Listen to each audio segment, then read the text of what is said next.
Hello Mzansi, welcome to another episode of Farmers Inside Track. My name is Duncan Masiwa and I'm your host for this episode powered by Pannar Seeds. Now in this episode we're diving into the science and strategy of hybrid selection, unpacking why choosing the right maize hybrid is one of the most important decisions a farmer can make each year. So we explore how hybrid selection can make or break a harvest and why planting with purpose is more important than ever.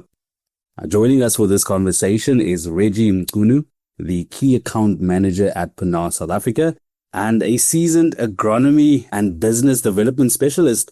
Now, with over 2 decades of experience in agricultural production and rural development, Reggie brings a wealth of knowledge, especially when it comes to helping farmers make smarter decisions every planting season. Reggie, welcome to Farmers Inside Track.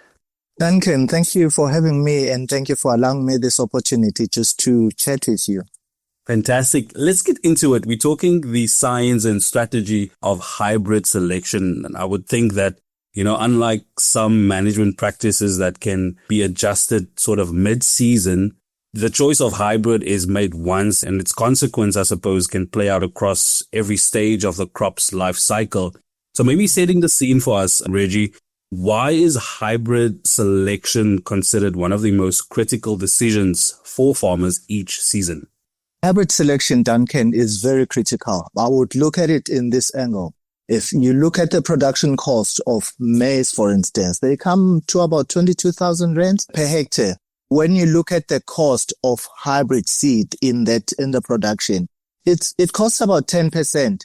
So in the whole 22,000, you expect this 10% to give you returns. So it becomes imperative that one chooses the correct hybrid, that one chooses the right hybrid for his particular area in order to break even, moreover, to make returns in their production.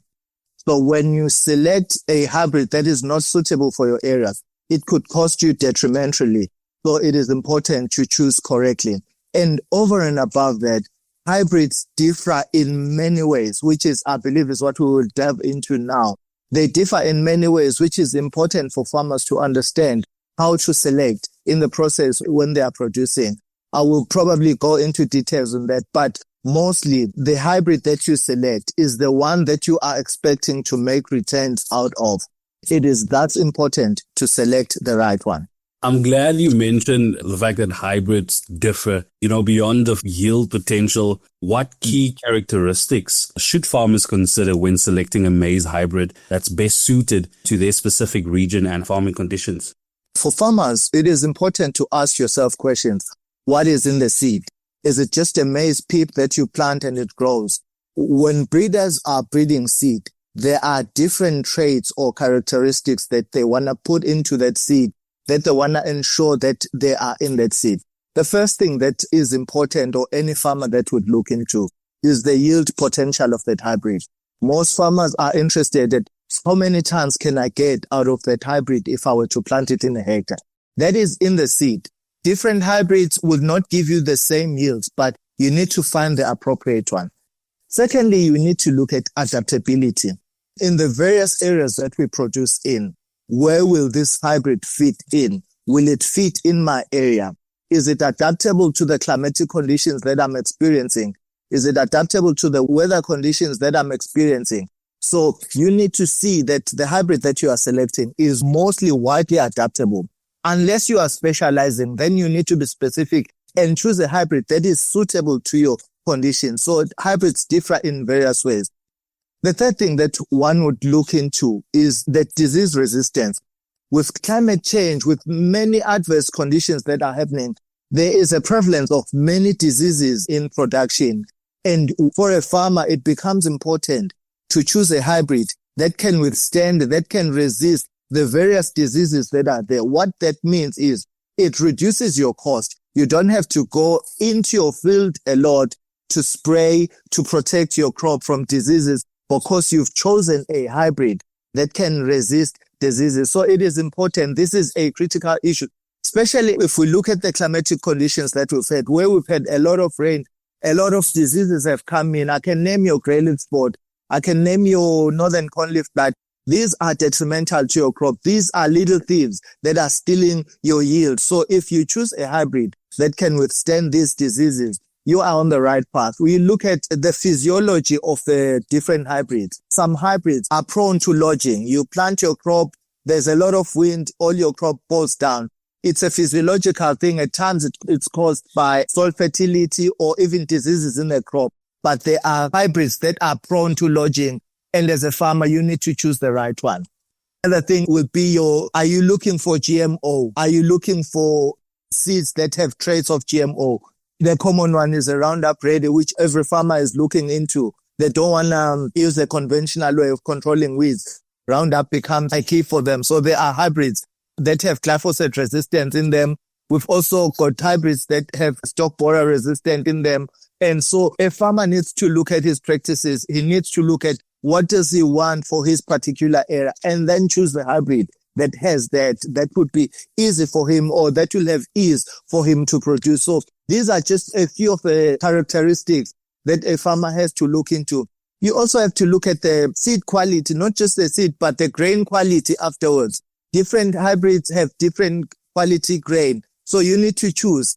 What will determine that is the market that you are supplying. What does the market want? And then you need to choose a hybrid that will meet the need of your market. Because if you lose your market, then you lose your income. You might go under. So it's important. Choose the right hybrid, choose the correct thing that will work for your particular area and be able to produce and grow. Sure, Reggie, it sounds to me that it's not just about how much maize you can grow, but about how well, I suppose, it can handle whatever the season throws at it.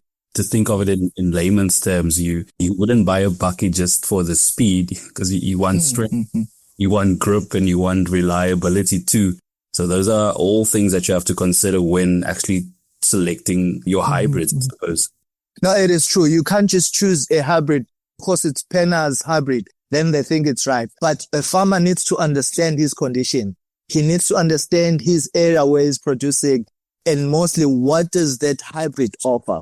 And if it meets your needs, then that's what you need to take. You can't just be looking at one thing. Some hybrid, maybe another thing I left out. It's the maturity of that hybrid. How long does it take from planting up until it reaches physiological maturity? That has a great impact on a farmer. If you plant late and you plant a hybrid that takes long, you might be hit by a cold spell and you lose your whole crop. So it's important to look at the growth class of a particular hybrid and say, can it fit within the area that I'm in? You know when your first frosts come in, you know when your first rains come in. Then you need to choose a hybrid that will fit into your area. So growth class becomes very imperative as well. Let's talk about what it means to select a hybrid package. Talk to us a bit about that and why is it recommended over a single hybrid? There are many aspects that one looks at too, but all in all, when we say choose a package, we want you to spread your risk.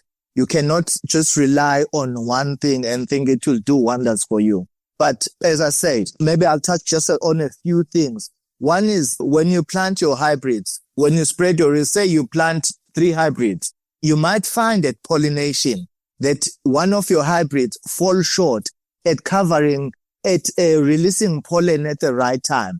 And you find that your crops are not pollinated properly and they're not fully developed. But when you spread your risk, then you have another hybrid that can extend that period of spreading pollen and your crops are pollinated and you have a full crop out of that. So it's important.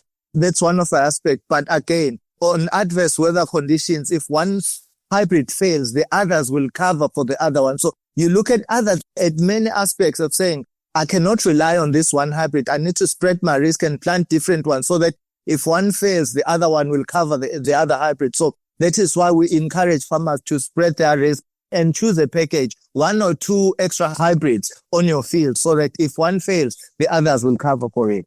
Reggie, I think farmers know best that the weather doesn't always play nice and seasons don't run on our schedules. How does growing season length influence hybrid selection? We've come from a season from about 2019. We've been experiencing fairly good rains, though they've come erratic at times and come at different times. But this is important. There are hybrids that can withstand drought. So in dry spells, you look at 2015 to about 2018, that was dry. Hybrids that could withstand drought performed better in those years compared to hybrids that perform in high rainfall areas. So choosing a hybrid that will stand drought in dry seasons would be the best for a farmer. And then you have hybrids that perform exceptionally well under the conditions that we've just had. And those would be hybrids that can withstand your diseases, hybrids that can withstand your lodging, hybrids that can do well under wet conditions. So a farmer needs to choose right. He needs to make sure, understanding the season, even before the planting season, it is important for a farmer to understand how the climatic conditions is going to be going the coming season, what the predictions are, because those are important for a farmer, and the farmer needs to understand them and be able to farm accordingly, because the predictions are there. Not to say they are right, but at times in line with what will be happening. So if a farmer is able to adhere to the advice that has been given by the Weather Bureau, then he becomes successful. Reggie, understanding the difference between multi-eared and single-eared hybrids is quite important. It's the first time that I use terminologies. Quickly explain the difference between multi-eared and single-eared hybrids and when each is preferable. So when breeders again are breeding for the farming communities, they look at prolificacy. How many heads does that hybrid give? Where it becomes important is for a farmer to understand. As I spoke of the growth class of the different maize hybrids, the early maturity hybrids, those are your 90 days, the reach physiological maturity. They do not have enough time to produce many cobs. As a result, they are single cobbers in most cases. And the longer seasoned ones, the one that would stay for about, say, 115 to 140 days, those are multi-cobber. They'll give you more cobs. But where it becomes important for a farmer is to understand when to use them. An example for currently, average yield in maize in South Africa is about 4.5 tons per hectare. But when you look at the record that we are holding, it's between 18 and 22 tons. How is that possible? It is where a farmer needs to understand the plant population, how many plants you are planting per hectare. For multi-cobbers, you cannot exceed 44,000 plants per hectare because they don't require competition. Where there is competition, they are suffocated. They cannot produce the many cobs that you are requiring. So what we found with most farmers, they tend to go for the early maturing class crops and they will plant those, but increase the plant population. Some will go as far as 80,000 plants per hectare. That is where your plant population is great. That is where you are able to achieve this higher tonnage. But you cannot do that in dryland conditions where you cannot irrigate. Most of these farmers are doing everything under the center pivots where they do the fertigation and everything through water. So you cannot increase your plant population in that way. So those are single cobbers, but the multi-cobbers, they require longer period to grow, and you need to assist them that you don't plant them, you don't congest them. As a result, there'll be a lot of competition and you cannot achieve those higher tonnage. So that is where the difference is. So whether you choose a multi-cobber or you choose a single cobber depends on how you will manage it. And if you manage it properly according to its specifications, then you will be able to achieve better yield. So it's quite important for a farmer to really have an understanding of his or her region and the variable climates that come with producing in that specific area. Certainly. I say to farmers, do not just say because it's a hybrid, you take it. Ask questions. Ask questions on, will it work in my area? This is how I do things. Will this hybrid be suitable? This is how the weather is in my area. Will this hybrid be suitable? This is how deep my soils are. This is how I have classified my soils. Will this hybrid work in such areas? And when you do so, you are answering questions that you don't have to answer afterwards when your yields are lower. Let's talk about what role does standability play in hybrid selection and how can it affect your harvest? I assume that standability refers to a plant's ability to remain upright until harvest. I think I mentioned it earlier when I spoke of lodging, where you find most plants are falling at harvest. And when your maize is on the ground, it is difficult to harvest. The combiner cannot get it, and you have termites and other insects or pests starting to eat your maize. You lose your quality at the end of the day. So standability becomes important, that your maize or your cobs remain on the stalk and the stalk is standing upright. The combiner is able to harvest it properly. You do not lose, because when you have lodging, you can lose up to 50% of your crop, and that is loss on your pocket. So it's important to choose a hybrid that has good standability and that will withstand even the adverse weather conditions, where we've experienced about 3-4 weeks ago when there was a lot of wind. Most of the guys lost because the maize was dry and it lost, it fell down, and it makes it difficult for that crop to be harvested. Talk to us about how important are germination and early vigor in hybrid performance. This is what I call the early stage of maize production, the foundation. Vigor is important. When you plant your maize, when you plant your pips, we say between 4 to 7 days, your maize should have germinated. It should have come up out of the ground. Why should that be? Is any maize that is delayed, it is affected. If I were to explain it in this way, when you plant 2 pips next to each other, the one that germinates first will have a bigger stalk, bigger leaves, bigger cobs, which means higher yield. Anything that is delayed becomes lesser and it becomes smaller. So you want an even germination for your crop so that you know that everything is perfect. There won't be a variation. There'll just be similar cobs and everything will look fine. So even if you bought your seed a year ago, test your germination on those seeds so that you make sure you don't incur losses. Because if you plant and there are seeds that have not germinated, it's a loss. That's a yield that will be lost at the end when you go and harvest because there are gaps in your crop. So vigor becomes important, that seed should germinate immediately when you have planted. When I say immediately, within a week when you have planted, so that you get good harvest. I suppose it all starts at the beginning with strong germination and early vigor. It's like a good head start in a race, and without it, crops are already sort of playing catch up in the process. What should farmers consider regarding disease, insect tolerance, and weed control when choosing hybrids? It's a topic I love so much. I spoke earlier about farmers choosing Roundup Readies. Mainly with our African farmers, I've picked up it's become the choice. Maybe my advice is when we choose these hybrids, we need to take into cognizance that when glyphosate is spread on them, it can also create resistance on the weeds. So we need to manage it properly and ensure that we don't only use Roundup, but that we incorporate other things that will help us to reduce the resistance on the weeds. And then in terms of the stalk borer resistant hybrids, the BTs or the power cores, it's important, as it is stipulated by the government, that we need to plant a refuge.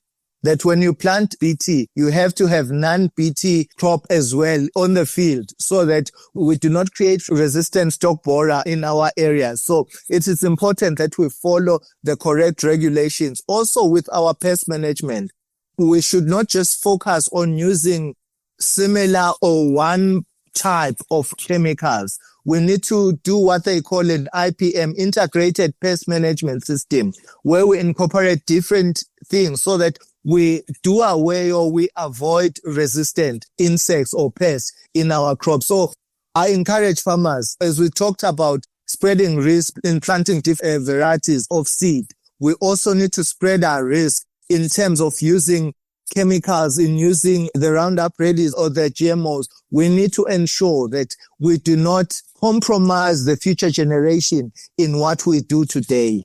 Fantastic. Reggie, as we wrap up, what final piece of advice would you give farmers about the importance of hybrid selection, especially considering all the factors that we've discussed now? My final word would be hybrids change year in and year out.